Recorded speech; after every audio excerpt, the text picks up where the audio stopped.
আসসালামু আলাইকুম।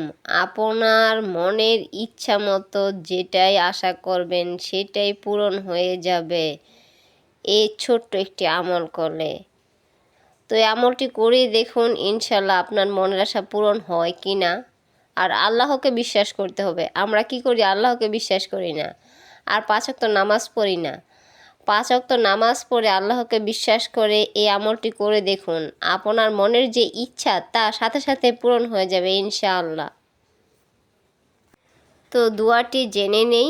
দোয়াটি হলো ইয়া বাসিতু ইয়া বাসিতু ইয়া বাসিতু ইয়া বাসিতু 7 বার পাঠ করতে হবে। নামাজ পড়ার পর পাক পবিত্র অবস্থায় 7 বার তিলাওয়াত করুন। দেখবেন ইনশাল্লাহ আল্লাহর রহমতে আপনার মনের আশা পূরণ হবেই হবে। তো ভিডিওটি ভালো লাগলে শেয়ার করে দিন, এতে আপনার অনেক সওয়াব হবে এবং আপনি অসংখ্য নেকের অংশীদারি হবেন। এতে অনেক মানুষ জানতে পারবে, শিখতে পারবে এবং আমলটি করতে পারবে। যদি ভালো লাগে, যদি পছন্দ লাগে চ্যানেলটি সাবস্ক্রাইব করে রাখুন। এমনইভাবে নতুন নতুন ভিডিও নিয়ে আপনাদের মাঝে চলে আসব। লাইক শেয়ার দিতে ভুলবেন না। তো সবাই ভালো থাকুন, সুস্থ থাকুন। আল্লাহ হাফেজ।